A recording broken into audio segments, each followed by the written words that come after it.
All right, my name is Rich Schmidt, here with Nicholas Gates. We're at Gresser Vineyard. It's May 28th, 2021. Nicholas, thank you so much for joining us today. Thank you, yeah. The first and biggest question to get started is why wine?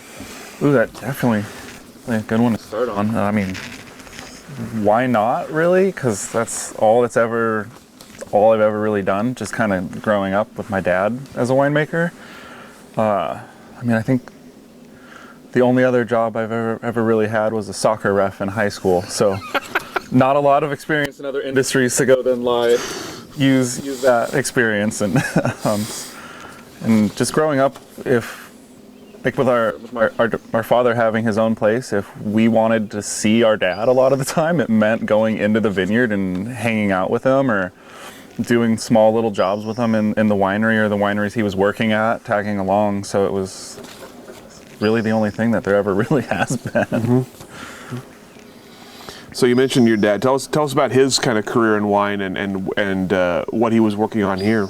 So my dad grew up in the Central Valley of California, like Lodi, so surrounded by grapes and agriculture growing up. And his father was not in the industry in production, but working for like a supply company and just random winery equipment. Well not a winemaker himself. He was like in the industry. And like upstairs, I have a bottle of, it's unfortunately empty, but it's a 1977 bottle of port my dad made as a 17-year-old. So a 17-year-old making port is weird enough. But then he got his brother, who's an artist, to actually make a label for it. And it says Gates Family Wines on it. And it's got an alcohol level, like the legal, it's not like the full-on Surgeon General warning, but it's got like legal information that a bottle of wine needs, 750 mils, alcohol level. And I'm off topic. I've already forgot where we was going with that one. Just about your dad, kind of your dad's career, yeah. It's like even as a little kid, if you're a 17-year-old making port, like you probably started making table wine much earlier. So it was always was wine. And he took the college path and went to Fresno State where he met my mom. But before deciding on college, he went to interviews at both UC Davis and Fresno State, and the UC Davis professor blew off the meeting and wasn't available. And then so at the Fresno State meeting, my dad really liked the person he was talking to, and really liked what they were doing with the program. So he was at Fresno State for winemaking, viticulture, enology, and went and got like chemistry degrees. So he was doing extra stuff too. And so my dad was able to come into the industry with this really deep understanding that I don't have. He taught me little bits here and there, but it was definitely, compared to people, for myself, it's a weird way to have learned, because you meet the people who have gone to college and they know all this technical information, but sometimes they don't really know how to move a barrel around the cellar, because they just don't have that type of experience. And my dad taught me how to put a clamp on a hose in a tank one-handed as a little kid, because he needed help. He needed that help because he was operating the pump at the other end. And he always, us little kids, we were just little workers for him. So my dad did the college program, Fresno State, and moved up here shortly. He worked a little bit in California at Paul Masson and Corbel, and some larger production wineries. And then moved up here. But at the meeting with the Fresno State professor, the guy just asked him, why do you want this degree? What do you want out of this? And my dad's words were, I want a small family-run winery in a forested setting. And then so looking around, that is exactly what he got. My dad wasn't ever setting out to make, the most amount of wine in Oregon. And there's nothing wrong with that. There's nothing wrong with A to Z doing, close to 500,000 cases between their brands. But that's definitely not what my dad intended. And so the sizing of everything, our winery is small, our vineyard is small compared to a lot of people. But we also have to do all the hand labor ourselves. So small is what it needs to be for us. But that's, even so, as an 18-year-old, 17-year-old, that's what he intended to have. And then moving up into Oregon, the story I was told from him is he came up, my mom stayed in California for a little bit. My dad drove up in his Volkswagen bus, and he was able to drive to every winery in the Willamette Valley in one day and drop off a paper resume. It's like one day, whereas now I mean, you guys would have a better idea how long visiting every winery would take, but it's not one day. And so his first job when he got up here was at the time, it was under the name Gresser Vineyard and Cellars out in Gales Creek, Forest Grove. It's gone through a couple different names now, and now Fossil and Fawn and Maloof wines are out there. But that was his first job, and I'm spacing on the Schaefer's Harvey. Harvey. So the way the interview worked was they went into town and had lunch, and he interviewed my dad, and I'll let you know. And my dad, having come up here in his Volkswagen bus, had nowhere permanent to stay or to go, and so he just asked him, can I camp here tonight on your property? And I guess my dad then went to one of the ponds near Gales Creek, caught a fish, came back and cooked it outside of the van, and that impressed Harvey, and was like, you get it, you're willing to camp in your van and eat a fish you just caught, you seem like you might be a hard worker or something along the lines of that. I'll give you a job. So that was his first job.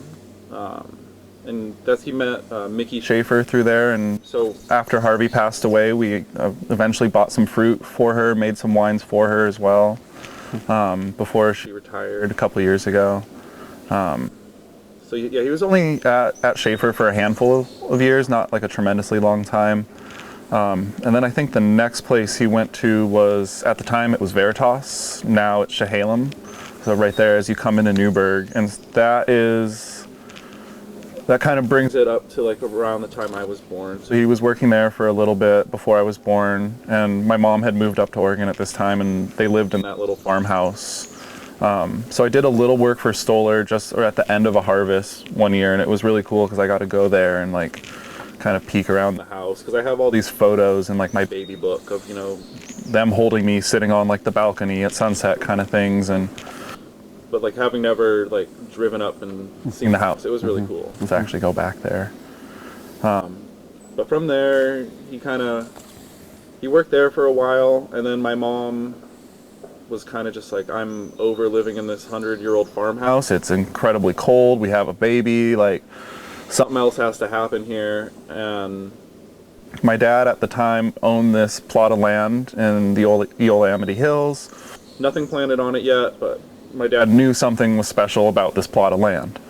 That being, other than my dad's cars, which were Porsches, he was really into his cars. Though that was the thing of value that he had, and so he sold that plot of land to be able to buy this house out in Forest Grove. That plot of land became Antikythera. So he knew something special was going on with that plot of land.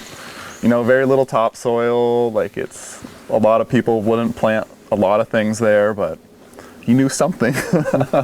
And so yeah, wasn't the most pleased to see a $100 bottle of rosé pop out a few years after she got up here, but maybe because he potentially wanted to do it himself, or not make a $100 bottle, but farm that, because he knew something was going on there. But that allowed my dad and my mom to buy a house out in Forest Grove, where my dad was the winemaker at Laurel Ridge, which they've now moved to Carlton, and now that's David Hill. And that is the winery where I would say I grew up at. They didn't really have a cellar team, it was just my dad. And so a lot of times, and around that time, shortly after that, my dad started working there for a couple of years. My parents divorced. So if it was our dad's time to have us, we were in the winery with him. It wasn't oh, let's take the day off and go to the beach, or let's go to Oaks Park. It was, let's go to the winery because I've got stuff to do there. So yeah, just being able to run around a winery was pretty wonderful as a kid, because he'd set us up with a little area and be like, oh, this is where you need to stay, and then he'd go off and do what he needed to do. And of course, we're going everywhere through that winery. We're crawling in tanks. We're like running the top of like barrel stacks that are like 2 stack high, and we're running like across the tops of the barrels, like stuff like I would be petrified if I ever saw my daughter doing now. But like, it was the most fun ever as a kid. Kind of nuts to see the farmhouse they have as the tasting room now, because as a kid that was a haunted house. It was old and it was run down, and there was definitely some ghosts or some poltergeists. But yeah, definitely interesting to see that now. And then from there, my dad was like an enologist at Montnor for a little bit, and worked with Jacques, who we then started custom crushing with later when we started our own brand at Torrymore. And so that was a really cool relationship that allowed us to have a little more freedom in the winery than a lot of custom crush clients would get, just because he like wasn't worried about my dad breaking equipment. Because, hey, I've worked with this guy, so he knows how to operate all these things in here.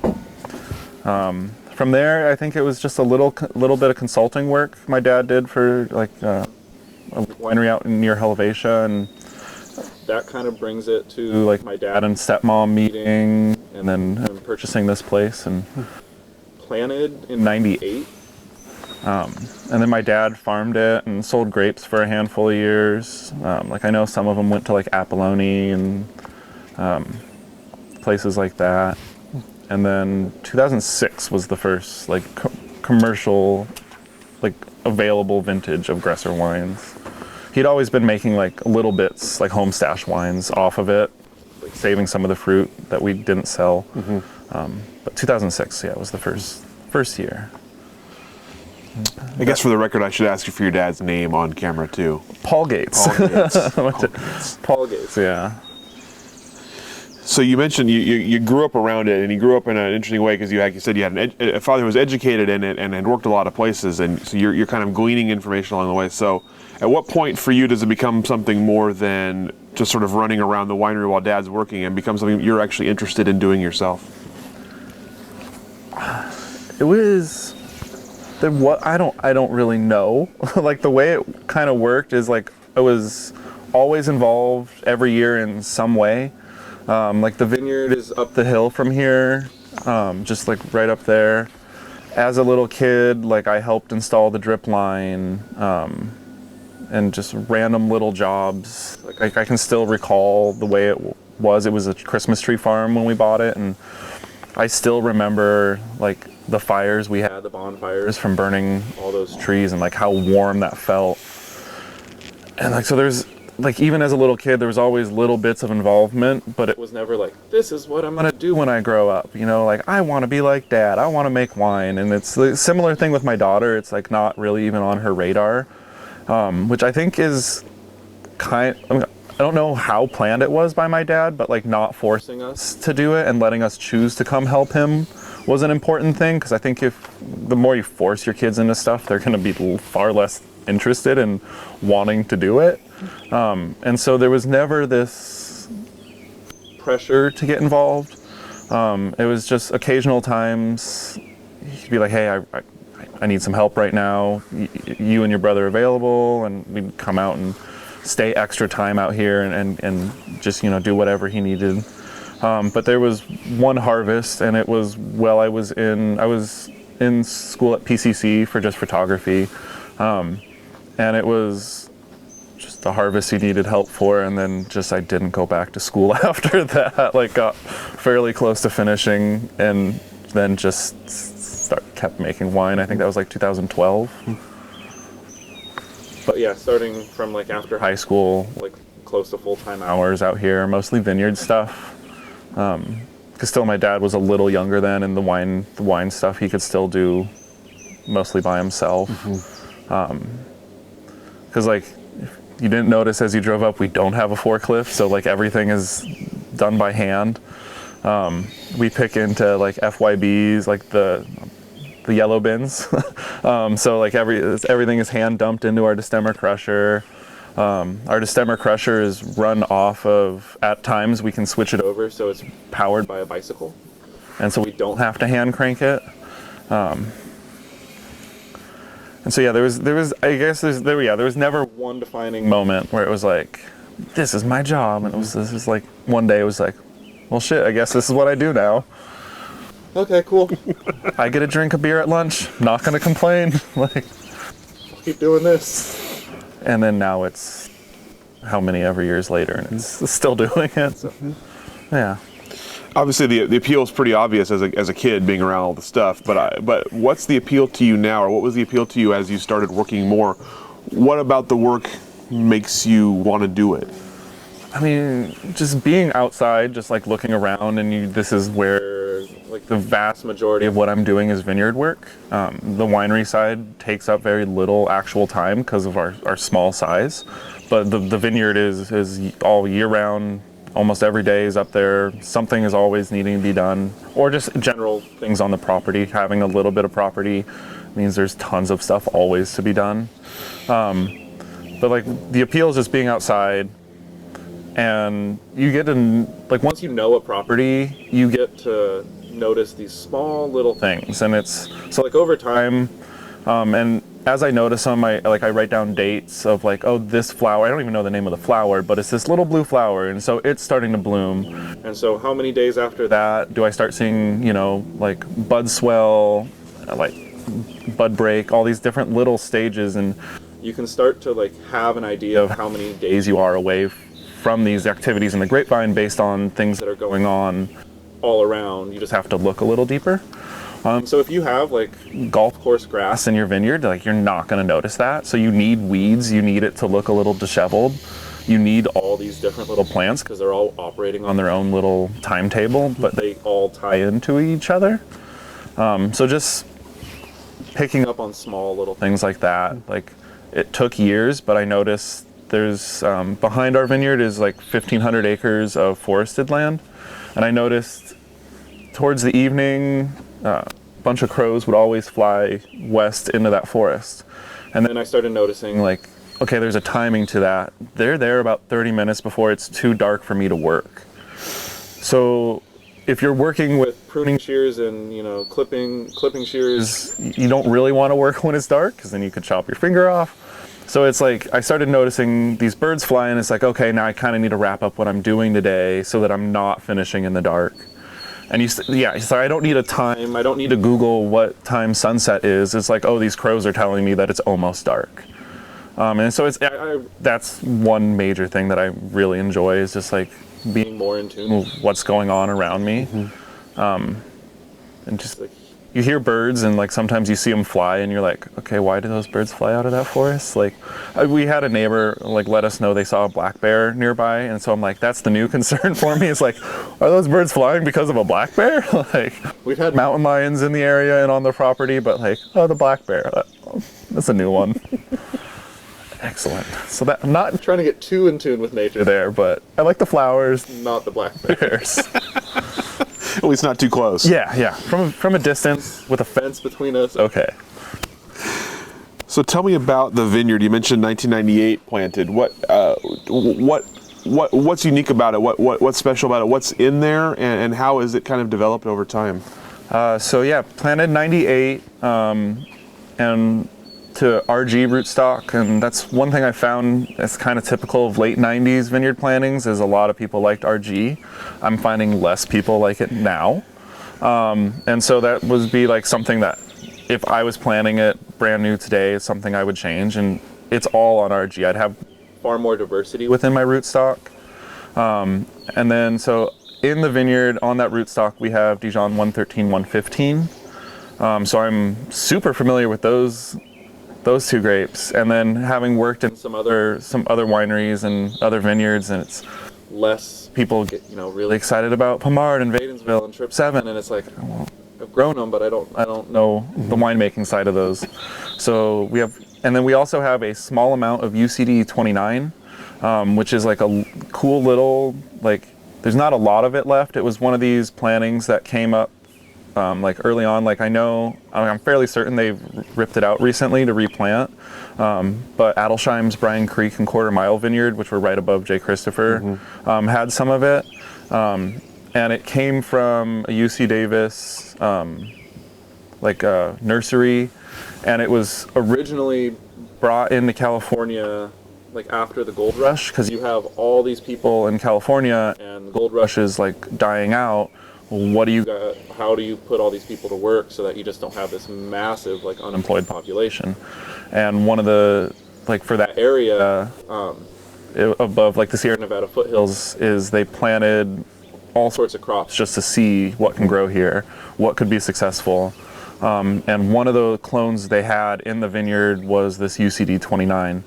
And they decided grapes not so much in this area, and this plot of vineyard kind of just got forgotten, left alone, ignored. And they went on with planting other things in the area. I'm not sure how far they went with that, but eventually a professor at UC Davis, I believe, went and found this site, which was, I think, the Jacksonville Station, I think is what it was called. And they brought it back, propagated it, and it was an accident. We didn't order it. It was an accident that it got shipped up to us when we were planting the vineyard in the 90s. And it wasn't until, you start seeing leaves that my dad's like, right, something slightly different. So I think he contacted OSU and got some clarification on what we had growing. And so we don't have a ton of it. We've never vinified it separately from the Dijon clones. That is a goal of mine, because it is what it can be known for is enhanced flavor earlier in its ripening stage. So in my mind, that's something that would work really well for a rosé or a sparkling wine. So you still get that really nice acid, but flavor development that's beyond a lot of other Pinot clones. So the goal is to be able to take some cuttings, get a little bit more of it, and get like a full barrel of just that. Haven't gone as far as doing what Antiquitaire does and drop in like the river stones to fill up the barrel. And I don't know, I don't want to drop rocks. It sounds scary. I get it. I've read about it. It sounds scary. So I'm just gonna wait until I can actually fill a full barrel with it. But other than like the clonal selection of our vineyard, like the one little unique clone that we have, the most unique thing is that it's Burgundian spaced, so really, really tight. It's 1 by 1.5 meters, so no tractor whatsoever goes through our rows. We're no-till. We haven't tilled since the planting. The tractor can only go around the perimeter of the vineyard, and we only really use it to mow that grass around the perimeter and then for harvest to move fruit. Otherwise, we're not operating a tractor daily in our vineyard. And that was one of the big things that I noticed after going and working at other wineries and like as a vineyard manager, is like we use a tremendous amount of diesel in larger scale viticulture, tremendous amount. And you can have these like really strong beliefs in organics and biodynamics, but at the same time, you're using at least 15 gallons a day diesel during the summer to get your vineyard to look pretty in the way you want it. And here, we never have used like tremendous amounts because we're not operating inside the row, but we can use less. Like we can definitely use less. And so like at this point, to spray the vineyard, we used to just bring all the material on the tractor and trailer up into the vineyard, and now it's easy enough just to be like, well, I'm just gonna wheelbarrow it up the hill. Like it's more work for me. Like I don't enjoy walking up a hill with a wheelbarrow, but like there's no real reason. Like I can do it, so there's no real reason that I should be like setting up this tractor to get this stuff up the hill. Like we have water up on the vineyard, so like I don't have to like move the water, so that's a big plus. But it's very easy to like take the easier way of doing those things. And so like we do a lot of weed whacking in the vineyard instead of using a tractor. We have a walk behind BCS tiller to like flail up like the cuttings after pruning. And so like at other wineries, I was using an amount of diesel in a few days, and it's what I use in a full year here. Mm-hmm. And that's for the entire property, not just the vineyard as well. So we're doing things a harder way, but like I feel good about it. The things I spray, I feel good about because I'm putting them on a backpack sprayer, and there is no way to not be covered in spray when you're backpack spraying. Like a little breeze and it's just gonna get all over you. I've tried the little paper suits that you see the people on the tractors wearing, but I don't think they're quite made for someone over 6 feet tall, because they made me try them at J. Christopher, just because, you know, they're a bigger operation. There are concerns, you know, OSHA standards and silly things like that. But like, as soon as I sat on the tractor, the paper things came up to my knee, like touched the steering wheel and the thing, and so it was like I was wearing like a little jumper, like a onesie jumper made out of paper, and they kind of like, okay, you don't have to wear that, that's super silly. It was nice there in that sense. They had cab tractors with nice filters, you know, and air conditioning, so I wasn't straight up dying. But like, and you know, they're fully organic too, so it's not like they're spraying anything gnarly that you like necessarily needed like lots of protection from, but you really don't want sulfur coating your entire body. But there's a lot of things up there that I could spray to make my job easier. I could spray on conventional farming and have a interval window of up to 21 days. And so I'm really only having to do 5 sprays in a growing season. I've already done 5 this season so far because it's an organic setup with hints of biodynamic. And so like one of the things with my dad was he did not believe in certifications. He wasn't ever going to pay somebody money to tell him he's farming okay. He was going to farm the way he needed to get things done. So if you have a really bad year like 2013 for, you know, like botrytis and powdery mildew, like we're not going to go full organic in that circumstance that year. Next year, back to, you know, normal, fully organic. Like, but we're not going to let our fruit rot on a vine to like hold on to like we are organic. Mm-hmm. And then if you have that certification, you're losing money. You could lose your certification. And so he never really got into all that. Like his joke about salmon safe was like, if any salmon comes on this property, I'm eating it. It is not a salmon safe property. Like completely ignoring what salmon safe actually means, which we are. But he wasn't ever going to go pay money to get a little stamp on a bottle. And so like our farming has always fluctuated. But since my dad passed away, it's gone and stayed fully organic. I have the weeds to prove it. Like I'm up there with like a hoe to like get rid of the weeds instead of like the very conventional, easy like herbicide application that would make my life so much easier. But like herbicide is scary. I don't like it. Mm-hmm. It's pretty terrible. And so like when you can still, you know, be quantified as like organic and then still get a couple herbicide applications in a year, and it's like, I don't like that. Like, I don't think people are getting serious enough into like, and looking into what they're spraying. They're making their lives easier. And I'm talking from a place of spending very little money on what I spray because of the size of my vineyard. I fully understand when you're talking about hundreds of acres, that's a lot of money and a lot of risk to spray organic, or, you know, even more so like biodynamic.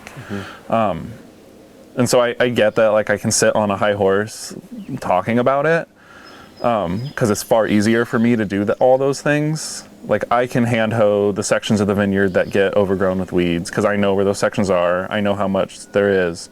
But when you have hundreds of acres and it's hard to send out like a crew of vineyard workers in the middle of summer and be like, I need you guys to hand hoe these blocks, and it's like 90 degrees and hand hoeing. There was this vineyard manager who like was far more into like herbicides, and one of his lines was, because I'm not willing to tell these guys to go do something that I'm not willing. Even he was an older guy, so it's like I'm not going to go tell them to do something that I'm not willing to do myself. And so that's, you know, like everyone's got their own thing, but for us, we're getting deeper into strictly organic, biodynamic practices. But that being said, if I have work to do and it's like a root day and I'm not supposed to do it, like I'm still doing it because I need to get it done. So that we've never fully fit into like one category of we've been conventional, we've been organic, we have little bits of biodynamic, but we're not certified in any. And we don't really sell our grapes, so I'm not trying to like get certifications just to get a little higher price on my grapes. The main thing is like, I know what I'm spraying because I'm the one doing it. Want to make sure I'm healthy.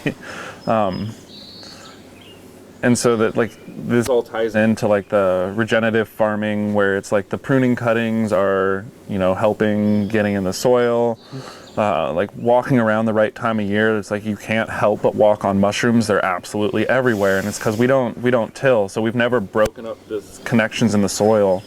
And so like I like to believe we have incredibly healthy soil. You know, we're doing cover crops and like all those things you're supposed to do to have like healthy soil, healthy vines. But we're also doing it all by hand. And so like those handful of things are, you know, what kind of makes us like far different from most other vineyards. There's a lot of small vineyards like us that are like on the hobby side, or they just sell all their grapes and they have the wide spacing for tractors to get through. But like like 4 acres doesn't sound like a lot, but then it's like 10 to 12,000 vines within those 4 acres. And we can pull about 10 tons off the property on like a nicely cropped year. Like 2009 was probably like the nicest weather, where we got like a heavy crop and we're able to keep it all year without having to drop any fruit or anything like that. As the vines have matured and as your practices have kind of honed, I'm curious, have you noticed a difference in quality of fruit or in the flavor profile of the fruit? When I became more involved, I started doing things slightly different than my dad, but like he was still there. He's you know, still the winemaker. So, but like some things he mentioned were like punch downs. I was doing more gentle and on a more regimented schedule, whereas prior he was doing them as he had time, you know, like during harvest. So there's been like small little changes that my dad mentioned he mentioned that the changes that I was doing and the way I was doing things was slightly changing the wine, but he was okay with it and he liked the changes. As the vines have gotten a little older, and I've read this about laurelwood soils, is you can get more of a rose, like a fresh rose smell.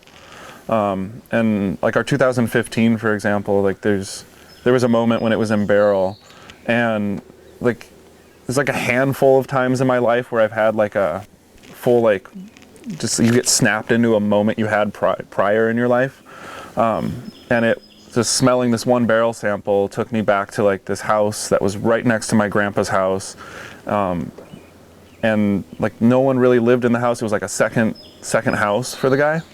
But he had these roses in the garden, and like as soon as I smelled this barrel sample, it like kind of snapped me back to being a little kid and smelling these roses. And that is something that has come along a little bit more as the vines have gotten a little older. Whereas when they were younger, we were getting more heavy, dark fruits, lots of heavy cherry. Now we get like some interesting, like the rose and a little bit of like cherry cola, as opposed to just dark cherry. It's definitely getting more like earthy, like things that I would say is like a traditional like Burgundian Pinot.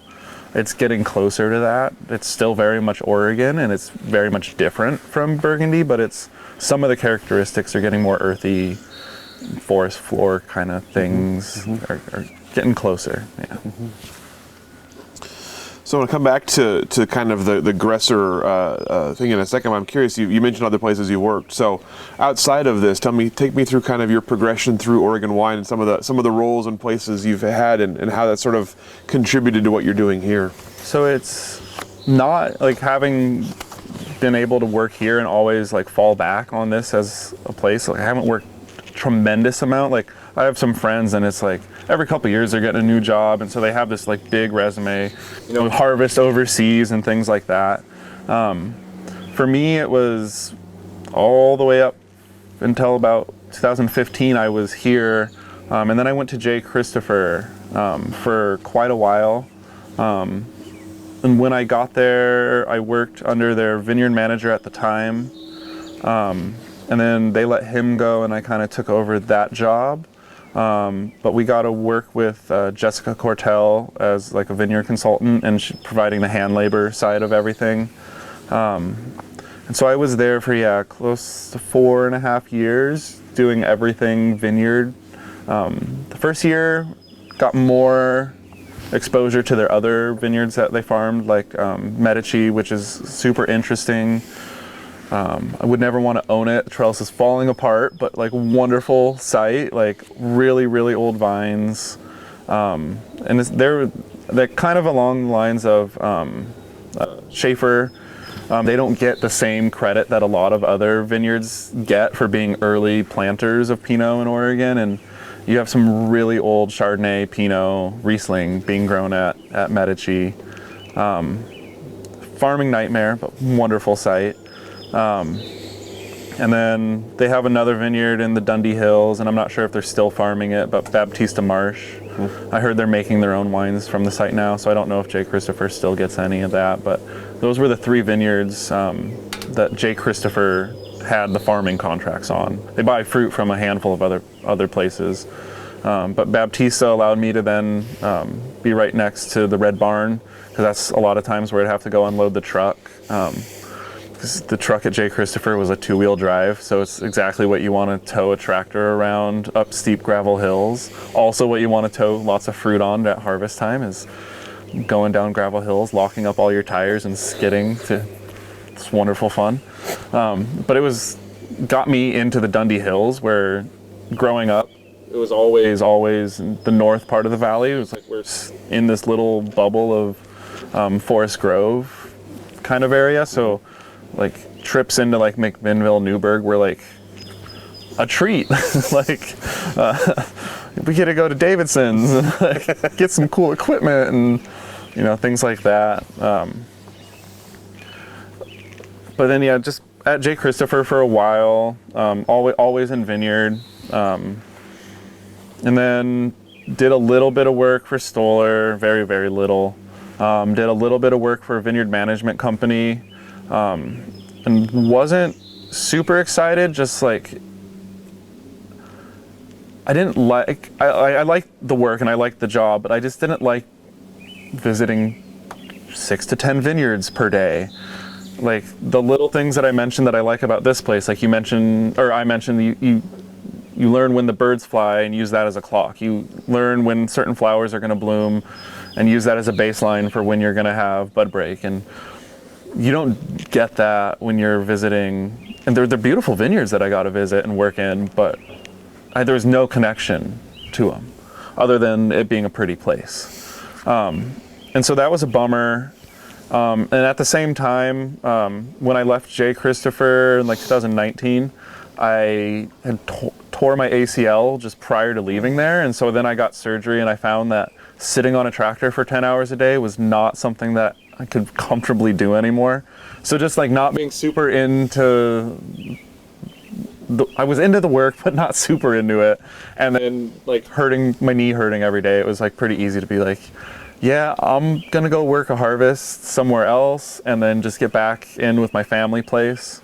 So I worked a harvest at Edgefield, just because I wanted a larger winery experience. I have these, like, J. Christopher is 15,000 cases, and that sounds like a lot, but the facility size is the building is big, but the facility size is fairly small. And it's still what I would consider a small winery. I'm definitely a small winery. So everything was still always on the smaller side of things. And like I remember it was like 27 varieties is what they work with for a harvest. And, it's definitely far different from what I'm doing here, where it's like almost every single grape gets inspected before it goes into a fermenter. And, on that large scale, you can't really do that. And so it was nice to get exposed to that style of winemaking, and actually working as like part of a larger team during harvest was fun and interesting. And so I did that and made the bright decision right before COVID struck to like work here full time. Like I'm gonna sell wine, and then COVID struck here, so that made the selling wine thing slow down a little bit. But after Edgefield, then went and did a Cooper Mountain harvest for the smoke year last year, 2020. And that kind of brings it all up to current. We'll have some 2020 questions later that I'm very curious about, sort of some experiences there. But I'm curious, you're kind of, all this time you're kind of honing your own vineyard philosophy, some coming from your dad, some coming from things you want to do. I'm curious, as you go out and work other places where your philosophy doesn't mean as much, I'm curious how you kind of balance the work you have to do with the work you want to do, and are there things you're doing in your jobs that you just feel wrong about, or wish you weren't having to do? Like on like the vineyard management side would be herbicide related things, sprays that are like conventional, so it's still just like a pesticide, insecticide kind of thing, but far gnarlier than what I would really want. Like here, like if I'm mixing a batch of like spray solution, if I have a particularly annoying chunk of like sulfur, I have no problem just sticking my hand in there and breaking it up. But I know what sulfur is, I know what it can do, and I'm comfortable with that. Whereas a lot of other stuff, it's like I would want the full like rubber gloves up to the elbow and the white suit and the glasses to make sure there's no splash coming up, and all those important safety things I would want in the other places. Again, I'm kind of got lost on the question. Oh, just sort of curious about balancing that. Oh, okay, yeah. And then being in those other places, I've always had this to come back to. So even in the years where I wasn't fully involved, it was still like, oh, bottling, come back and help. Oh, behind in pruning, come back and help. So there's always been that pressure valve, that release of being able to come here and do what I want, and without really having a boss. You know, you get to set your own hours and all that comfort that comes from that. But as far as like working in the other places where it's like I don't match up in philosophies as much, would be just continued learning, because without having like the school education for winemaking, there is a lot that I missed out on. There's a lot of knowledge that I just don't have, but I'm slowly getting it, as opposed to like a 4-year course where it's all jammed into you. Like I'm still slowly learning constantly all the time. And so working in like the larger winery was like, that is something I want to do. It was something my dad said. He wanted us actually at some point to get down to like California and work in like a wine farm. Like he said we should get to like New Zealand or Australia and work in a tremendously large place just for the experience. Like it's not what we're doing here, and there's probably not a lot that you could bring from that back here, but it's an experience that he thought everyone should have. That being said, having a daughter, can't really just like fly across the world for a couple months and be gone. So like the second best would be working for a larger sized Oregon winery. And Edgefield was definitely interesting. I learned a lot there. It's like the property is like insane. The way they have to do some things is kind of insane, just based on the fact that Edgefield is producing, they've got the distillery there, they've got the brewery there, they've got the winery there, and the winery makes all the cider. And they all use the same drain system and crush pad area. So like during the middle of harvest, you've got like all these hoses going from all these tanks and all these transfers happening. And then you've got these guys from the distillery dumping like pear mash down a drain, and it smells like hot baby food during the middle of harvest. And you're just like, this is not what I want to do right now. But it's like they can't go anywhere else. It's Edgefield. It's a historical building. They can't change anything about it. So that's just, they're doing what they have to do to make wine there. But definitely learned a lot. And then going from, somewhere like that where you have like a day and a night shift, it's almost, there's like probably like a 5-hour period without people there, but that was it. And because they work with so many varieties, it takes so long. You have your first ripening and then your very, very last, something like Riesling coming in October, like mid to late October. But it was interesting to go somewhere like there where it's like if you finish a job early and you go, okay, what do you want me to do? And they don't have anything for you to do. There's like, oh, go help so-and-so do this. And you go to so-and-so and they don't need help, but you just kind of stand there and watch them. And then going somewhere where like Cooper Mountain, where I remember I was the first tank transfer they were going to have me do. And one of the other interns was just not super busy, not really doing anything. So I just asked her if she could go to the tank and let me know with the flashlight when the water gets close, and I'll cut the pump. And Gilles heard me and he's like, no, you're doing it by yourself. And I kind of was just like, oh shit, I got to do this by myself. Okay. I've always had my dad, I've always had my brother, I've even like my daughter available, just be like, hold a flashlight at the tube and be like, yep, that's water now. And it's not a hard job, but when the lines are stretched across the winery and the remote from the pump only goes so far, like there's this portion where you're running to make sure you're not pumping water into the tank. But he wanted us to learn how to do it by ourselves, because there's gonna come a point in harvest where there won't be a convenient person there to help you, and you can't just like hold up everything by waiting for someone to help you. So you've got to learn how to do it yourself. So like it's very interesting having that like different scale of like, here everything is small, so it's not so stressful. I can get to one side of my winery in a couple steps. Whereas at Cooper Mountain, it was a couple sprints, like to get to the other side to where the tank was. And at Edgefield, you're just kind of like standing there waiting, watching someone operate a pump. And so it's a good range of all of it. So I want to come back to you mentioned like your dad's dream of what this place was going to be, the forested area, small family winery. So as that started to take shape, what was sort of the vision for what this would become? And at what point, what part did you play in that vision, I guess, in the original idea? What was your thought? Originally, as like in 98, I was 8 and 9 years old. So I had no clue what my dad did for a living was semi-unique to most people. Like, I kind of grew up thinking everyone's dad did something similar, and like everyone's dad had these little pet experiments of wine going in their garage or in their wine cellar. I thought everyone had a wine cellar.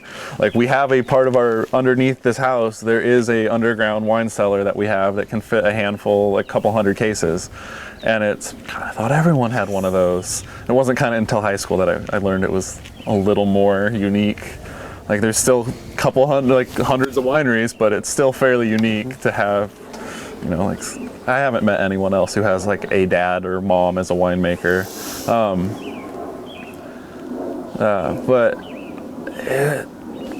As a kid, it was nothing special. It was just kind of what my dad did. It was here.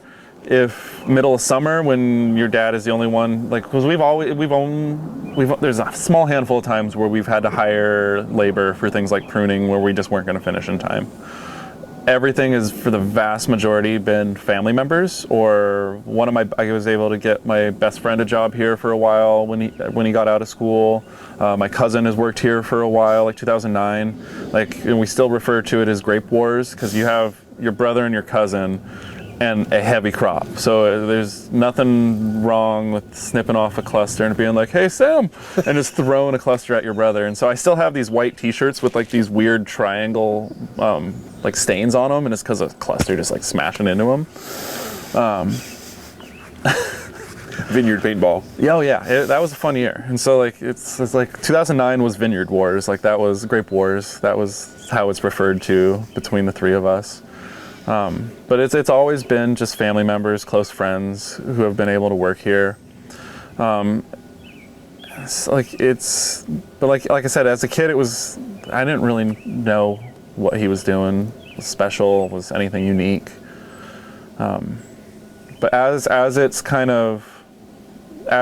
got involved working in the vineyard and the winery as I got a little older, and just having actual like becoming an adult and having full adult conversations with your father, like the plan in his mind was always, because up there the vineyard's on a hillside, he's always wanted to do it like a gravity flow winery, with a crush pad at the top, so the grapes never even actually leave the vineyard. They're technically crushed in the vineyard. which is always something that we've wanted to do, but like, again, tremendous amounts of money involved in digging out a hillside and putting in a vineyard. But that was the plan.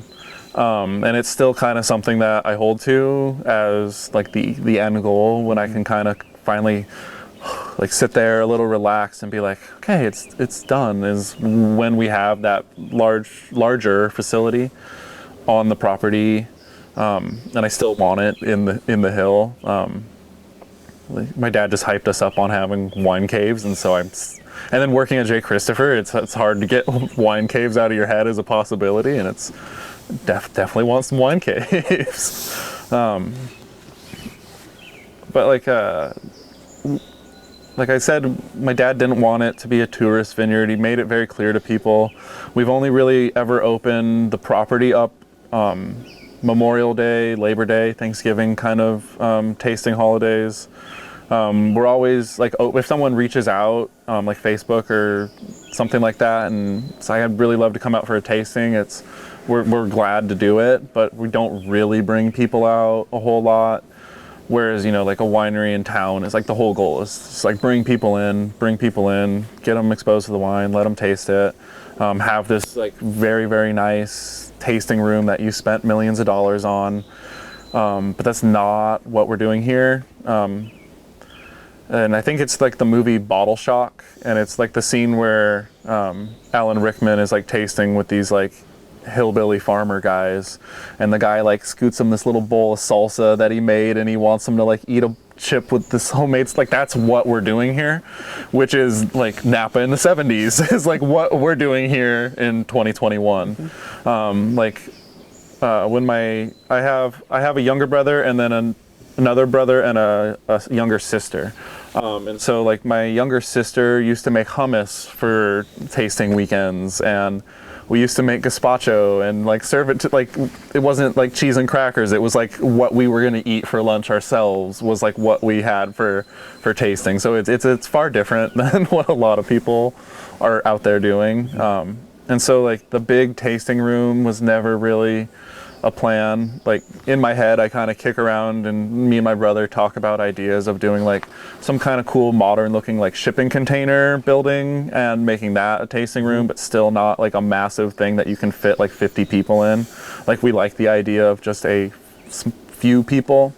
The more realistic idea for us, at least in like the future, is the plan is to build these like kind of tasting pods or little private areas. So like one would be up in the vineyard on the hillside, and kind of like down the road is Elk Cove's 5 Mountain Vineyard. It's because you have a view of all 5 mountains, and same from at the top of the vineyard. You can look at Mount St. Helens, and you go all the way Adams, Jefferson, Hood. You see everything, Rainier.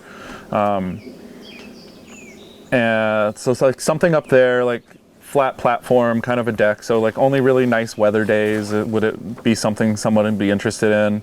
But doing something similar like down in the forest below us, where you're completely isolated from all the other sounds going around, and you're just by yourself in the forest. And so my idea would be like, if someone wants to talk to me, like I'd hang out and pour the wines, but like also just be like, okay, I'm gone, like enjoy yourself. Like this should be relaxing for you. You shouldn't, like if you want me to talk and answer questions, like I'd love to, I enjoy doing that, but you're not really going to enjoy the wine in the same way as if you're sitting in a nice chair with someone, like the people you enjoy, and you're just listening to birds go off and you're sipping and smelling wine. Like that's far more relaxing to me than standing up like at a bar front, just getting like a generic, like regurgitated description. Like, because everyone tastes wine subjectively, so these little tasting room descriptions I've always found silly. I don't like writing descriptions. A lot of wines I think can honestly be described in Jolly Rancher flavors. Like it's far simpler than a lot of people make it. Like I don't know what quince paste is. I don't know, I've never had it. I don't know what quince is. No idea. So I don't have these things in like tasting descriptors because I think they're silly. A lot of these things, like I don't know the difference between a lemon and a Meyer lemon, but Meyer lemon gets thrown in tasting notes all the time. It's like, I'd prefer just a Jolly Rancher color. You don't even have to tell me the name, just show me the color and I'll know what we're talking about. But like what we have in our like vision is the property is far different than what a lot of wineries and facilities are doing and what they have as their goals. It's much smaller, much more intimate. And I've seen a lot of wineries with COVID, they kind of did these like kind of nice pop-up like canvas tents, and like, so they're doing like, it's kind of along those lines. Lingua Franca has like a tent like that, I think. So it's something like that is far more interesting to us than, you know, what I still view as like a gorgeous, beautiful building, but it's like, that's not our tasting room. So how have you sold wine without that as kind of the baseline for selling? How do people know about you, and how do you get wine out the door? We went through a handful of like sales people, distributors over the years, starting in like 2006. For a while in Forest Grove, there was a place called 1910 Main that was a restaurant, and then they also rented out the space next to them, and it was for homeless winemakers, just people without their own facilities, like tasting room facilities. And like I remember we shared, like there was, I think 6 of us or so were in there. Like Blizzard Wines was one of them, and they now have their own tasting room and stuff pretty nearby.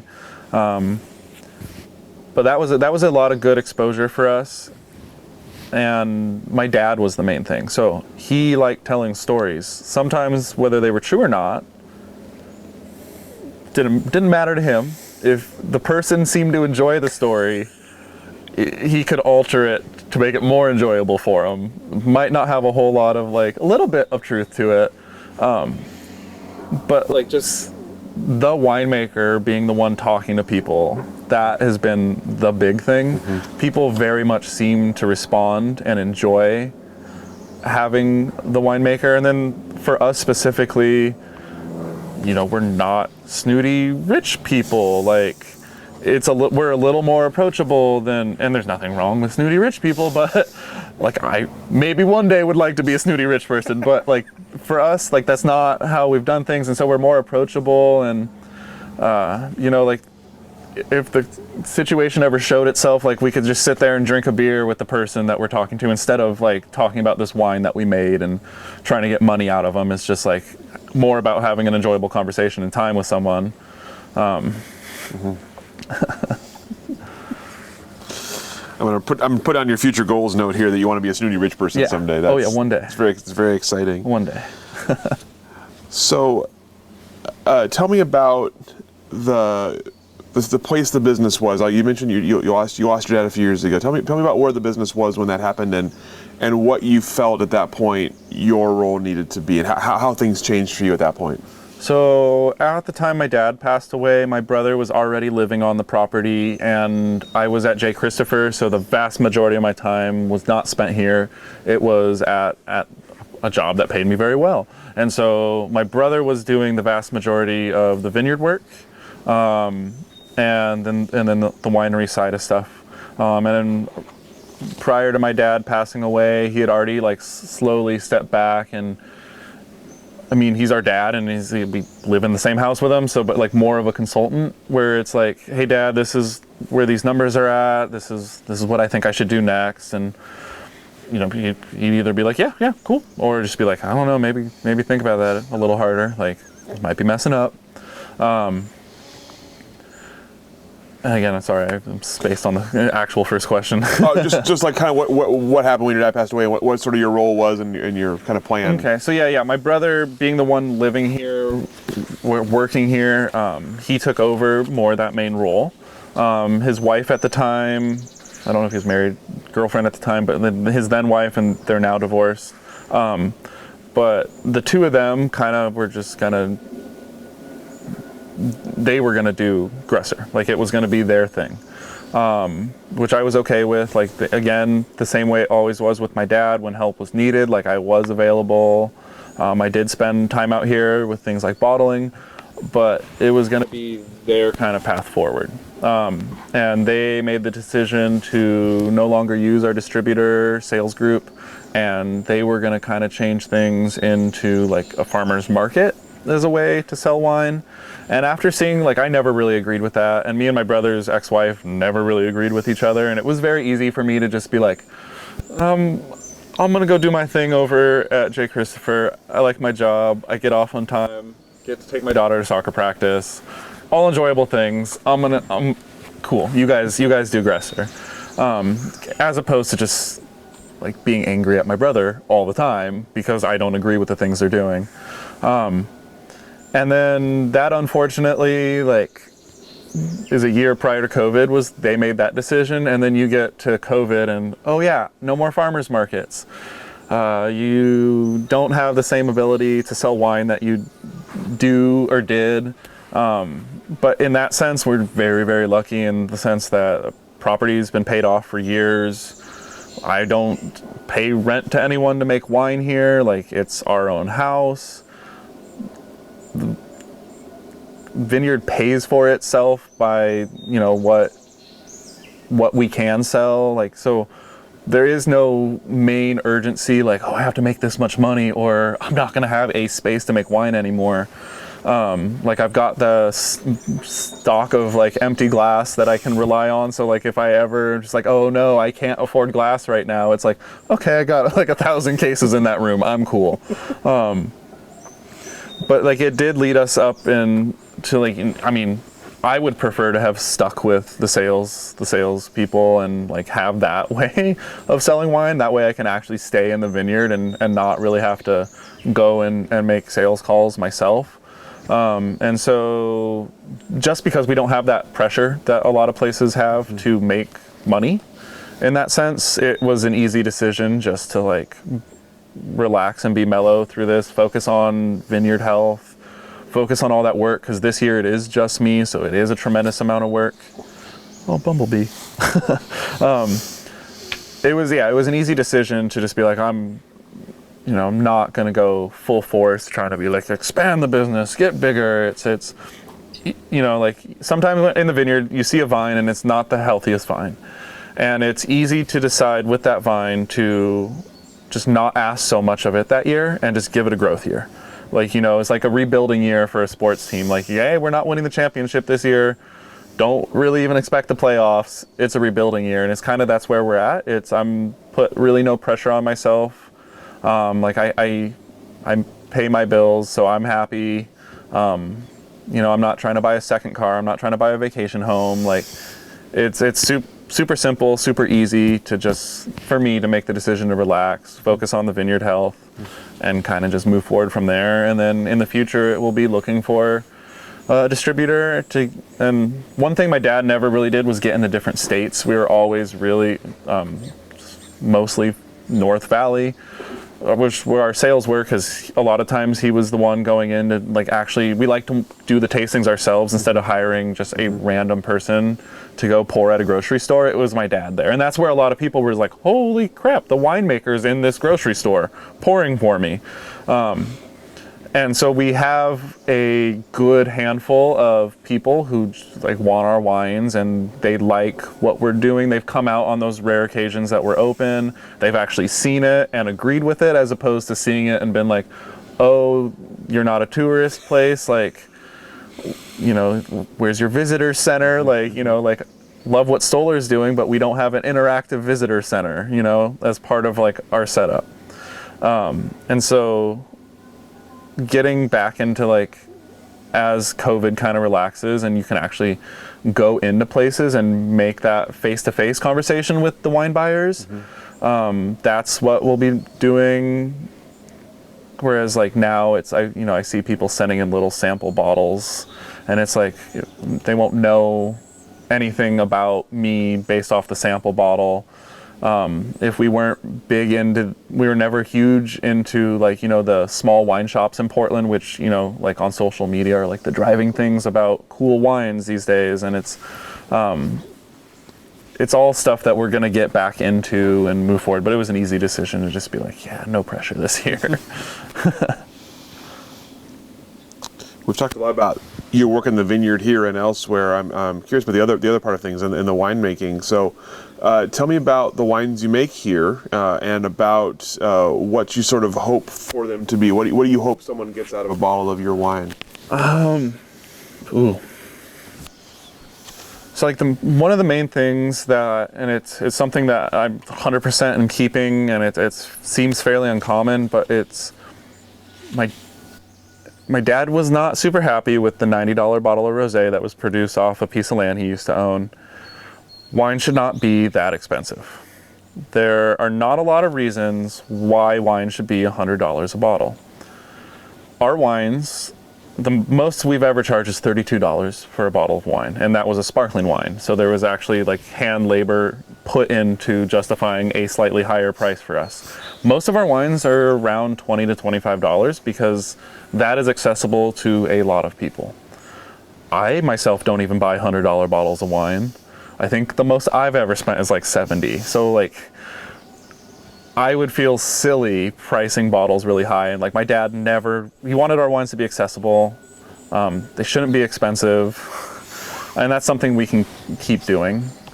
And again, sorry I got sidetracked and forgot your main question. Just about the wine you make. Wine, okay, so yeah, wine. So like that was the first thing someone should expect is like our wines aren't crazy expensive. They're accessible. For us, we're at 900 feet elevation. So a lot of years we have a good amount of acidity in our wines. A lot of times, like that will lend itself to like a lighter style. And so with my dad and his like extraction techniques, he was kind of known for a heavier style. That's something I've slightly changed, is the wines are lighter now, because that is just kind of where I like them. I pick earlier than my dad. My dad was picking 23 bricks, which is good and everything, but for us, we're actually the ones picking, so we don't pick it all in one day. So it doesn't all come in at 23 bricks. It comes in 24, 25, and those all go together, and so that does make like a kind of unique little single vineyard cuvee where it's multiple different, like, I mean, it's not a big vineyard, so it's not a whole lot of different slope like variation, but we have a middle, a top, and a bottom section, and for us there are small little things we can pick up on and differences in those sections, and then by picking like that, the way we do it, like a slower pick. So like if I'm picking at slightly lower bricks, 22 to 24, it's still getting that same kind of good variation of a little bit of each, like not like underripe, but not crazy ripe yet, and then not crazy ripe where it's like, oh, maybe we should just make some port out of that. But it's all kind of blended together, and it works for us. And I think that's unique for our style, where it's a lot of people at harvest, the owners, the winemakers, like the family aren't the ones out in the vineyard actually picking. Like they're out taking pictures of the pickers, but they're not like the ones picking themselves. Like they're getting that nice Instagram photo. And so like that is something very unique to us, I think, is like it changes the way our wines taste compared to others. And from the property, just it being all Pinot, we're like limited in that. But from that, I can make like a pet nat, rosé, sparkling wine, table wine, and port. I can make 5 wines from the same vineyard in the same vintage. So we have like that like kind of like winemaking knowledge. We can do all those different things. Sparkling wine was something my dad was always really into. And it was one of the things that kind of got Laurel Ridge's name raised a little bit in the 90s, was the sparkling wines my dad was making. And like I've actually run into people who are like a little older, like so at like one of the J. Christopher Christmas parties, we're talking to like one of the Lozen brothers, people who works in like the business side of everything, and I don't normally talk to him a whole lot, but like at this dinner we were seated next to each other, and so we're chatting and kind of just giving them the same kind of rundown, like a little less in depth than what I've given you, but like the same little rundown of like background, and then, you know, he heard my dad was the winemaker at Laurel Ridge, and then he started asking about the sparkling wines, and he was aware of them. And it's like, so there's been situations like that where people who have been around long enough were like, oh yeah, your dad, he made the sparkling wines. And so that's something we've always done. We've always made sparkling wine here, just for home stash, just that's what we like to drink. So we've always made it. But we've only released 2 vintages, 11 and 13 of sparkling wine. For us, it's very much a special thing. The whole growing season has to call for it. You know, a lot of wineries, like, your distributors want the same thing the next year, so you have to make sparkling wine even if the fruit is blown out and it's a really warm year and it doesn't necessarily call for it. And picking early isn't going to give you a whole lot of flavor characteristics. You're just going to have like acid juice. And for us, it's very much like a special thing to release it. And the same thing with the red wines, with our Pinot. There's been those same years that are excellent for sparkling wine are not so excellent for table wine at 900 feet. And so there's, again, the same 2 years, 11 and 13, we've purchased Syrah as something to blend, but we do it in higher than that 10% threshold you're allowed to play around with, and like closer to like 25%, so it's labeled as a red blend. So we have 2 bottlings of red blends. And it's like the flavor from the Pinot was still there, but like the color was always like very, very light, and my dad didn't like the really, really light colored Pinots. Like, because you have people making rosés that are rosé and a light colored Pinot, and you're like, okay, what is it? It's the same thing. Like, well, for us at like 900 feet. And that's something that did take a little bit of time to learn, was like, we kind of do have to do what the vintage allows us to do. You can't always make sparkling wine. You can't always make table wine the way you'd want. You kind of got to do what you're allowed to with the weather. Like 2010 was not a fun vintage for us here, with like botrytis, it's interesting. There's like all these younger, and I say younger, myself only being like 32, but like as far as like how many years they have in the industry and how old their brand is, younger, like I'm talking like 2014 on, like we haven't had a wet vintage the way we used to. And there's going to be a lot of wine that gets made that first time it happens, and people are going to, like, you know, especially the ones who have delved into like the low to no sulfur realm of winemaking, which is where we're at. We have wines that are no sulfur. I don't ever tell people that, because if someone asks, I'll tell them, but it's not like a marketing thing. It's same with the vineyard stuff. It's like, if I'm drinking it, I know what's in it, and some years it's going to call for higher concentrations of sulfur in our wines just based on the fruit that we brought in. But then there's years we can get away with like little to none, and we do. But yeah, like there's the same thing with like what makes our vineyard unique is kind of what makes our wine unique, and it's a constant playing around and learning more, because I didn't go to school, so it's a constant learning, always. So you've talked a little bit about 2020 already, and about kind of the just sort of like the pullback and let it happen.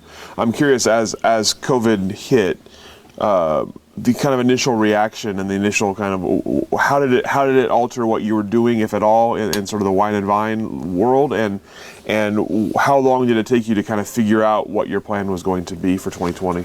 I made the decision to stop working other places in January and go all in on Gresser. So like right when the first whispers of people being sick in other countries were starting to hit the news, and it was like an easy thing to ignore because it's like, hey, it's not here. People get sick. It's a thing that happens. To then quickly being like, oh shit, this isn't good. How am I gonna get money? Like, so we were able to get some like bulk wine shipments out once I kind of was slowly realizing like, oh, I'm not gonna go be able to hand sell. And that was for us, you know, like sticking to like kind of how my dad did it. That was a key thing. It's like being the one seen and being the one talking to is key for us selling our wine. And without the ability to do that, restaurants completely shut down, like grocery stores, not really gonna, well, they've slowly been changing the way they do things anyways. Like you don't even get a pour for Fred Meyer's Associates anymore, and things like that. But like wasn't gonna be able to even, it wasn't even a possibility. So I was able to get like some bulk wine shipments out and be like, okay, cool, we got some money. Like I said, we don't have like the rent payments that like certain wineries do and things like that. So the pressure wasn't there. And it was easy decision to like, and then the smoke too, that just like that just drove it all home, where it's like, yeah, I'm just gonna let everything unfold the way it's going to. I can't alter this situation much. If a magic way to make a bunch of wine or make a bunch of money from my wine shows itself, I'm definitely gonna go for it. But it's a situation kind of, you know, with the smoke and then people making less wine. There was a bubble in the bulk wine market and for shiners and things like that, where people were all of a sudden like, oh, I'm not making wine this year. I want to continue some production. I need a bottled wine that I can throw my label on. And so things like that have shown themselves. But as far as like just getting in the local market, it's been little to non-existent with COVID kind of stuff. And it's slowly changing as people become vaccinated and Portland restaurants get shut down, open up, shut down, open up. So we're still in like that waiting period where it's like, okay, let's see what's going on. Again, I'm not stressing about it. Like, it's giving me lots of free time. So I like that aspect of it. Lots of time for the vineyard, and get to go and help out other wineries and stuff too. Like I was at R. Stewart, going to Cooper Mountain next week to help them. And so it's like, get to do little things like that I would have never had a lot of time for. And that kind of fits in with like the continued learning, like working at other places and seeing how they do things. Like at R. Stewart the other day, I saw the way they hang hoses inside the winery when they're not used is they have like it seems like a custom setup where there's like a clamp and you clamp the hose into it and then you pull the clamp all the way up. It's like where most people drape their hoses over things, and they over time get bends and get little stress fractures and things like that. And it's like, okay, so I've never seen anyone put, and like that's such a small weird thing, but like I've never seen anyone put hoses like that. Like I want to do that. That's awesome. Like I don't have a tall enough roof to do it, but I would love to do that. That's so cool. And like that's, you know, seeing little things, getting out and talking to people, meeting other people in the industry. It's like, so what happened to my dad is my dad didn't like people, so it was very easy for him to do it, but like just like stay here on your little like patch of paradise and not worry about what other people are doing. And so that's like led to like the brand's not like crazy well known and things like that. And it's because my dad didn't really care. Like, so it's just like, in that sense, we're keeping, you know, like that the same, but it's been nice to have that extra time to do things that in other years I wouldn't have. Like my dad had to miss a lot of soccer games of mine growing up because soccer is harvest season, whereas like I've missed very, very few of my daughter's soccer games, and she plays club soccer, so she's playing year round, and it's like I still get to go. Like that's COVID's been awesome for that. Like I've gotten to go to a lot of soccer games this year. But yeah, we're just very lucky in that sense where there's not the huge pressure. Like I've seen people going out on sales trips and stuff to other states, and it's like I'm not comfortable hopping in a plane yet, and I'm vaccinated, but like I don't want to go in an airport, get in an airplane. Like most of my time is spent outside. Like I don't do a whole lot of crowded like spaces, so it's like I'm in no rush to like have to go sit on an airplane and go to a different state and different city and deal with all that goes on with sales trips. It's very easy to just stay here and do our thing. You brought up the smoke and the fires from last harvest. How did that affect the vineyard here, and how did that affect your work? What was the decision you made? Did you try to pick? Did you let it go? We did not pick anything. So we did everything, you know, all the work that leads up to that. But again, like the less pressure that we have, it was a decision where like that was a factor for us to being like, we just won't. Whereas, you know, we'll still do it and we might have to dump it or something like that. And my brother was doing harvest at Torrey Moore. I was at Cooper Mountain, so like everything here would have been like evenings, and it just, and like we kind of found ourselves in between two of the fires at Hag Lake and then the Chehalem complex, where just kind of like it all kind of just hung out right around here. And for us, it was an easy decision, just to be like, okay, no, it's not this year. We made some small amounts of stuff for ourselves, just we always do, so we continue to do that. And once you start looking for smoke taint, you're gonna find it. But so I feel like there's a small amount, and so like I probably could have made the wines. Maybe, I'm not sure. Like it's all very new for everybody, so I'm still not entirely sure on how they would have turned out. And so that's what's kind of nice about having worked at Cooper Mountain.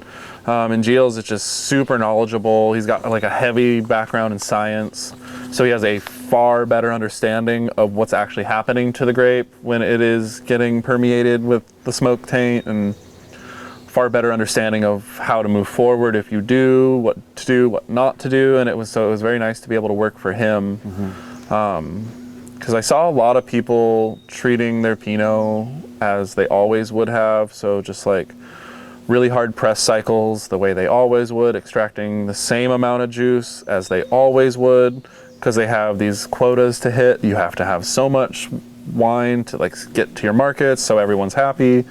Whereas at Cooper Mountain, there was a much more like relaxed kind of, we're going to take what we can get. So like the press cycle was like, the presses were barely even on. It was mostly to drain the free run out and keep that. And they're going to be Gilles is like super open, whereas like a lot of people are doing like kind of secret processes to their wines, and they don't want to tell anyone about it. And it's always kind of funny how people love to talk about how open the wine industry is, but it, like smoke taint year comes and doors are slammed shut and closed. And but Gilles is super open, so he's open about trying reverse osmosis on the wines, and it's just he was very open and sharing about what he did while we were doing stuff. He wouldn't just be like, go do this to the wine. He'd explain why you're doing this to the wine.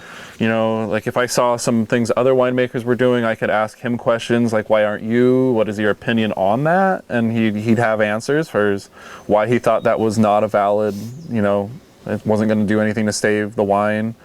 It's just another additive for additive's sake, make the person feel a little better, pretty much. And so I think I could have worked a lot of places and not had access to someone who was so knowledgeable, and I wouldn't have walked away with as much that I kind of have now, like, oh, I know what to do now, a little bit. Whereas like I mentioned before, there's going to be these vintages where these winemakers who have never had just torrential downpours for September and October and then had to make a picking decision when every single day is rain. It's the same with smoke taint. It's like, it was all brand new. Like this is, so I now have a little bit of, kind of like bag of tricks as to like what to do, what not to do. So hopefully it doesn't happen again, but it's scary. There's no reason we won't have another smoke here. I mean, the Coast Range is right over there. There's no reason that doesn't burn. If you drive past J. Christopher and go up over like 219 to get into like Newburgh, Hillsborough area, you can see the burn zone. Like there's no reason that forest burned and the one behind me doesn't. So it's probably something we're gonna have to, at the very least, have like on our radar, and as much as people can. Like there's like little seminars, winemaker groups get together and people talk, and so be involved in those and just ask as many questions as you can. And it's all new to everyone. So unless you came from Australia or California, like it's new. Like it's for Oregon winemakers, it's brand new stuff. Or like Willamette Valley, Southern Oregon's probably got a little more experience with it than Willamette Valley, but that was all very new for me last year. All right. So I'm curious. You grew up in the industry. Tell me about the biggest changes in Oregon wine that you've seen. What's most different to you about the industry now versus sort of when you were first aware of it? And what do you see? What do you see it looking like now comparatively? As a little kid, you're not paying a whole lot of attention to it, and but there are some, and it's like I didn't know this as a kid, like who this guy was and what he like. But when my dad was a winemaker at another facility, they had a custom crush client that they'd make wine for, and there's like, me and my brother were in the backseat of my dad's car, and this guy comes up and he starts yelling at my dad, and it's like, looks like it's close to like a verbal, like a physical altercation, and they're yelling, and the guy calms down. And so like that's all I kind of have is the memory. And like my dad, I don't remember what my dad said after, like nothing really came of it. But like as I was older, my dad told me about this guy, and he was this guy making custom crushing at their facility, had no permits, had nothing, not a single piece of paper to do what he was doing. And he was serving the wines. The way my dad put it, it was like kind of like a boat that was kind of like a barge, but it had like a building to it, like a houseboat. It could kind of move around a little more freely than a houseboat. But it was like this guy was putting on like plays. And so like you weren't paying for the wine. The wine was like free once you were like on this boat thing. But it was like 100% illegal, like more illegal than 100% if you could be. And like that's what the guy was doing. And like eventually he got shut down, but like that used to happen. Like that used to be a thing. Like there used to be illegal houseboats like operating as like a tasting room winery, like getting past it by charging you for admittance to the play. Like, oh, your ticket to the play is $10. Oh, here's some free wine while you're at it. And like that used to happen. Like that was a thing. And like the reason for the fight was because like it became known the guy had like no paperwork, nothing, and like they couldn't release the wine out back to him after becoming aware of it. Or, and, you know, at some point he might have had permits to start it or whatever. But like the way it ended, he was mad at my dad for saying he couldn't, you know, come up and pick up a pallet of wine and take it with him. Mm-hmm. And so those things used to happen. I feel like it totally could still, and I don't like there's speakeasies in Portland and stuff. The one Dean scene, like that one closed down, but like that's the thing that was still going in Portland, you know, up to like last 10 years. Mm-hmm. So like something could happen like that, but I feel like it's far less likely. Mm-hmm. Now you have like, you know, go to Dundee Hills and you have like glass walls on tasting rooms that are like 50 feet tall to the ceiling, and that's lovely, that's awesome, but that's not how it was in the 90s. Like we used to get pulled around to all these tasting rooms as a kid with when my dad would go, and the tasting rooms were like little side buildings attached to the main building. They all kind of looked the same. They all kind of had like crappy wood paneling. Like oyster crackers was like the go-to like tasting room food. Like now you have there's a lady who's on Top Chef, and she works at Stoller, yeah. And it's like that was not happening in the 90s, not one little bit. Like there are differences, you know. A lot of it is still fairly similar. Like you still get to run into like the same, like, and they're old people now, but you know, they were people that my dad worked with, and you still get to run into them and like hear their stories, and that really shows how different things are. Like I kind of put like the from the movie Bottle Shock, like that's kind of closer to where we're at, like Alan Rickman eating salsa during a tasting that was homemade. Like we're that's us. But the valley as a whole is getting much bigger. I mean, you have like NBA players making wine, which is awesome, wonderful. I love to see that and like what that can bring to the valley and that kind of exposure. But like, I mean, I don't see like Arvydas Sabonis, like Blazers from the 90s, Damon Stoudemire, like operating wineries, like the Jail Blazers, like they were into smoking weed and getting caught smoking weed. Not to my knowledge, not so much like local wine and things like that. But now that's the thing, and it's definitely bigger, definitely flashier. Mm-hmm. You know, winery owners drive yellow Hummers now, where it wasn't a thing prior. I think the common thing was a lot of like Volkswagen Bugs when I was a kid was fairly common still, and You could do a lot more, like my dad could do when he was like the winemaker, and like as a full-grown adult in the 90s, you could get away with a lot more. Like there's stories like my dad told me, like a guy, and I just, in case anyone gets not happy with the story, like I won't say the name, but one of the places my dad worked at, like one of the common tricks for new guys is, a new guy was to, like when he used a porta potty, to go get the forklift and lift him up in the air on it. And it's like, if anyone told that to any government agency now, like that company is going to owe a lot of money. And it's like, but those things I feel are like little things you could get away with like that were far more common. Now companies are far more concerned with insurance, and as they should be, you know, but at the same time you lose a little when like you don't get to do things like that anymore. Lose a little character to the industry. Yeah. A little bit. What about as you look ahead? Obviously, you have kind of your own idea for what you'd like to do here. What is the industry going to look like? What effects has COVID had on it that might stick around, and what will happen to Oregon wine in the future? I think like, as far as COVID, for people like us, we were hit differently without the tasting room, the really built up wine club, with the shipments going out regularly.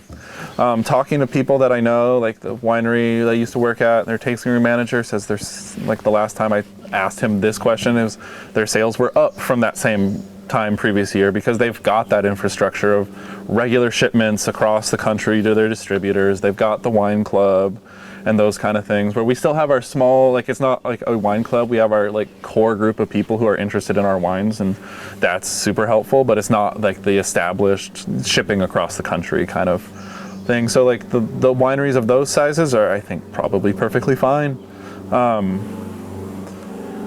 And I'd be a little more concerned with probably like the very, very large ones. They've probably got more things to be worried and concerned about, whereas smaller to medium ones are probably perfectly fine.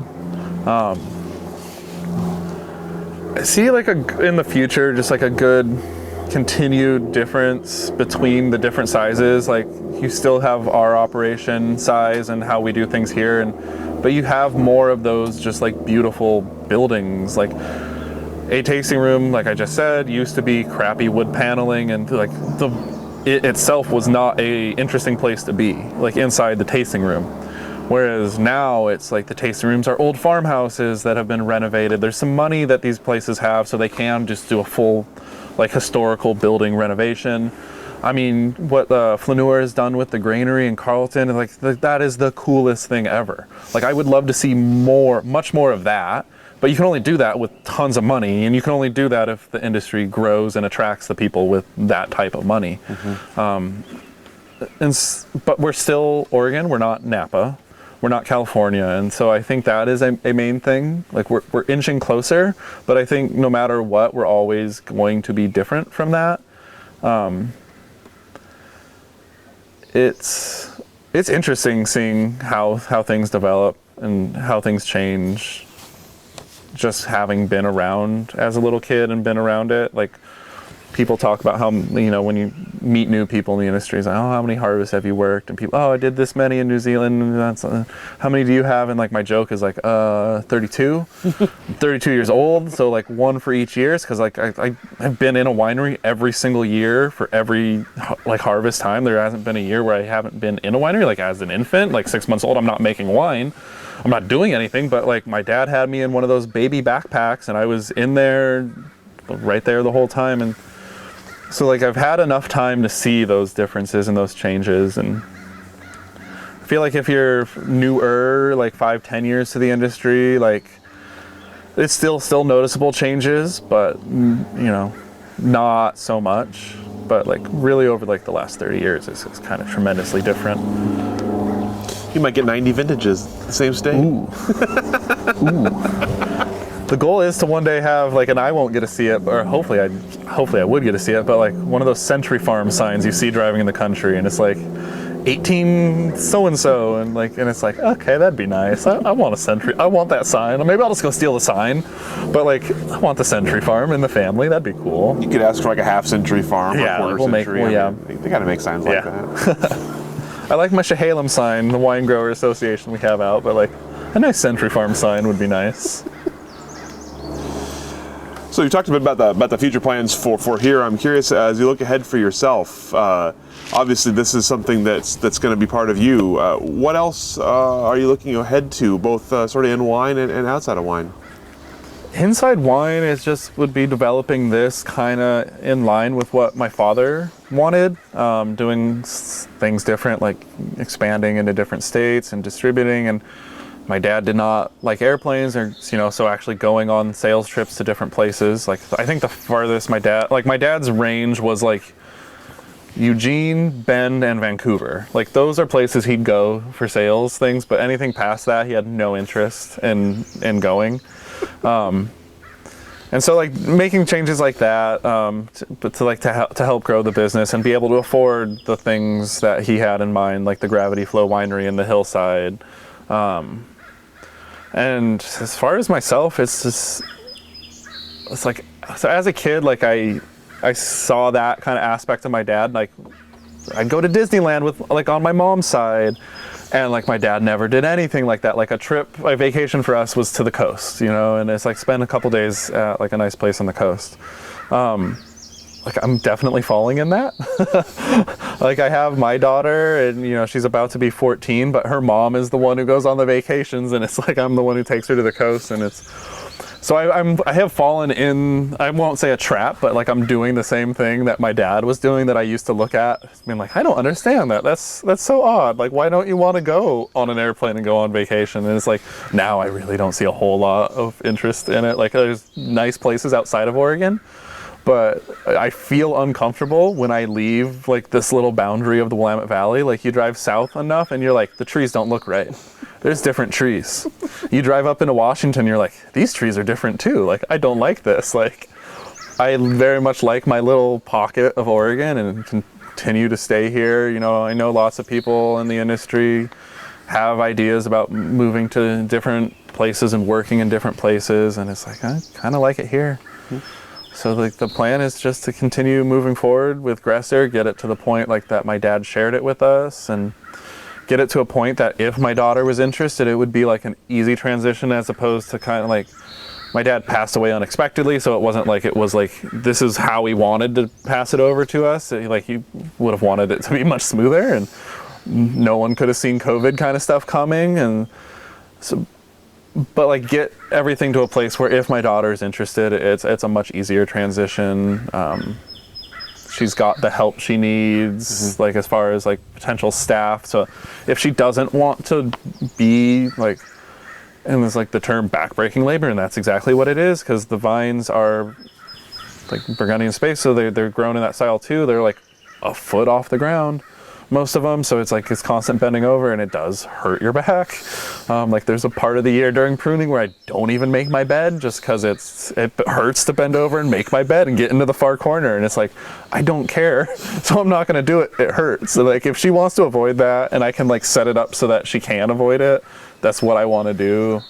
And just continued growth of the brand in a relatively small scale. I don't, as much as I would want, like a J. Christopher style winery, that building is beautiful. Like it fits into the hillside. Like it's a gorgeous estate vineyard surrounding it, the oak trees, it's all very lovely. But that's not what I want. I would max myself out at 5,000 cases. And like, that's a rule that I intend to kind of stick to.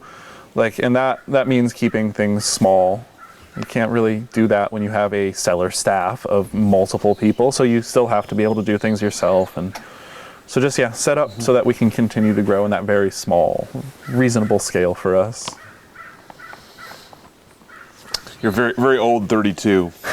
Complaining about your back, not wanting to get on airplanes. Like, I get it. Yeah. I get it. I like it. Yeah, it's definitely, like I said, it didn't understand it when I saw it in my dad, and it very much makes sense now. Very much so. That's all the questions that I have for you, Nicholas. Nice. Is there anything I didn't ask that I should have? Anything we didn't cover here today that we should have covered? I think that was very thorough.